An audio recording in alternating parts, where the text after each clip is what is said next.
కార్యక్రమాలు చేపట్టారు. అందులో మనం ప్రధానంగా చూస్తే యోగా నిత్యం మనం ఒకసారి ఆయన వచ్చినటువంటి ఒక పిలుపు మేరకు ఐక్యరాజ్య సమితి కూడా దాన్ని అంగీకరించి 174 దేశాల్లో యోగ సాధన చేశారు.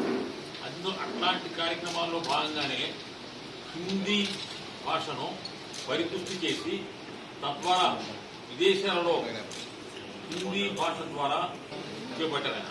అయితే ఆయన ప్రధానంగా చేసినటువంటి మంచి పని ఏంటంటే కేవలం హిందీయే కాకుండా భారతీయ భాషలు వివిధ భాషలు తెలుగు కానీ కన్నడం తమిళం మలయాళం ఇటువంటి భాషలు కూడా ఈ భాషా శబ్దాల నుంచి హిందీ భాషా శబ్దాలను పరిపుష్టం చేసి దాన్ని విశ్వ భాషగా హిందీని రూపొందించాలనేటువంటి కార్యక్రమం చేపట్టారు. అందులో భాగంగానే ఈ విశ్వ హిందీ పరిషత్ నన్ను జాతీయ అధ్యక్షుడిగా చేశారు. అయితే దీంట్లో ప్రధాన కర్తవ్యంగా నేను భావించేదంటే ఐక్యరాజ్య సమితిలో హిందీని అధికార భాషగా చేయాలనేటువంటిది అటల్ బిహారీ వాజ్పేయి గారి సంకల్పం. ఆయన విదేశాంగ శాఖ మంత్రిగా ఉండగా మొట్టమొదటిసారి ఐక్యరాజ్య సమితిలో ఆయన హిందీలో ప్రసంగం చేశారు. ఆ తర్వాత పివి నరసింహారావు ప్రధానమంత్రిగా ఆయన కూడా హిందీలోనే మాట్లాడారు ఐక్యరాజ్య సమితిలో. తర్వాత ప్రధానమంత్రిగా మళ్లీ వాజ్పేయి గారు. అయితే ఇటువంటి నేపథ్యం ఏంటంటే హిందీని ఐక్యరాజ్య సమితిలో అధికార భాషగా ఏర్పాటు చేయాలనేటువంటిది సంకల్పం. ఈ సంకల్పానికి ఏం చేయాలంటే దాంట్లో కనీసం ఒక 150 దేశాలు దానికి సమ్మతి తెలియజేయాలి. హిందీని కూడా మనం అధికార భాషగా చేస్తామని చెప్పి దానికి ఇన్ఫ్రాస్ట్రక్చర్ ఏదైతే ఉంటుందో అంటే హిందీలో మాట్లాడితే కనుక ఎవరైనా వివిధ ప్రపంచ భాషలకు సైమల్టేనియస్ గా ట్రాన్స్లేషన్ ఏర్పాటు చేయాలి. దానికి చాలా డబ్బు ఖర్చు అవుతుంది. అయితే వాజ్పేయి గారు ఏం చెప్పారంటే డబ్బు విషయంలో ఎంతైనా ఖర్చు చేసేస్తాం, దానికి లోటు లేదు, sky the only limit, but హిందీని అధికార భాషగా చేయాలనేటువంటి ఆయనకి సంకల్పం.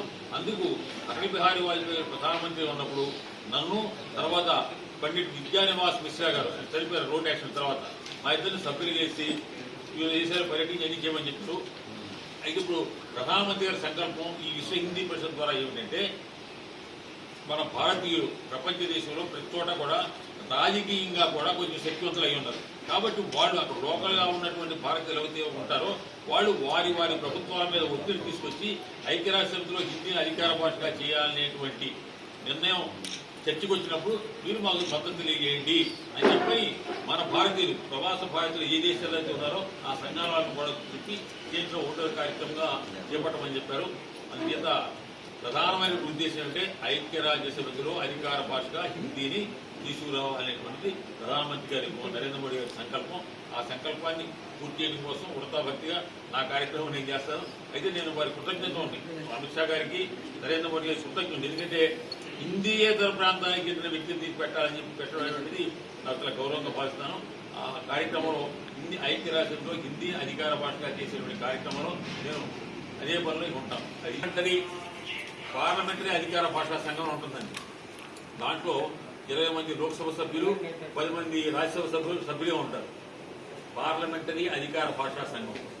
అయితే ప్రతి పార్లమెంటరీ మన కన్సల్టేటివ్ కమిటీ స్టాండింగ్ కమిటీస్ అని ఉంటాయి పార్లమెంట్లో.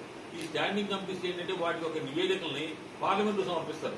కానీ 2 సంఘాలు మాత్రం, ఒకటి అధికార భాషా సంఘం, 2 ఎస్సీ కమిషన్ సంఘం, 2 మాత్రం డైరెక్ట్ గా రాష్ట్రపతి గారికి వారి నివేదికలు సమర్పిస్తారు. దానికి అద్వానీ గారు అధ్యక్షుడు ఉన్నప్పుడే అప్పుడే నన్ను ఆయన ఉపాధ్యక్షుడిగా నన్ను నియమించి దాన్ని చేశారు. దాంట్లో మనం చేసిన పని ఏంటంటే ప్రతి ఊళ్ళో కూడా నగర రాజభాష కార్యాన్వయన సమితి ఉంటుంది. నరకాస్ అంటే దాన్ని టౌన్ అఫీషియల్ లాంగ్వేజ్ కమిషన్. ప్రతి నగరంలో పెద్ద నగరాల్లో 3 సంఘాలు ఉంటాయి. అంటే బ్యాంకులకు ఒక సంఘం, సెంట్రల్ గవర్నమెంట్ ఒక సంఘం, తర్వాత మిగతా ఈ పోర్ట్ ట్రస్ట్ అని చెప్పి వాటికి కొన్ని సంఘాలు ఉంటాయి. అయితే భారతదేశంలో ఎక్కడా కూడా ఈ సంఘానికి సొంత కార్యాలయం లేదు. ఎవరు అధ్యక్షులు అయితే వాళ్ళ ఆఫీసులో సైకిల్ స్టాండ్లోనో లేకపోతే ఎక్కడ కార్ స్టాండ్లోనో ఒక మీటింగ్ పెడితే అయిపోతుంది. కానీ ప్రప్రథమంగా మన విశాఖపట్నంలో నగర రాజభాష కార్యాలయం మనం బిల్డింగ్ నిర్మించాం. స్వర్ణ జయంతి హిందీ సార్ అని చెప్పారు. ఇదే మొదటి ఇది ఆఖరి ఇంతవరకు ఎక్కడ లేవు. అంటే హిందీ మాతృభాష కలిగిన ప్రాంతాల్లో కూడా నగర రాజభాష కార్యాలయం సొంత కార్యాలయం విశాఖపట్నం మాత్రమే మనం సాధించి అద్వానీ గారిని తీసుకొచ్చి దాన్ని మనం ప్రారంభోత్సవం చేయించాం.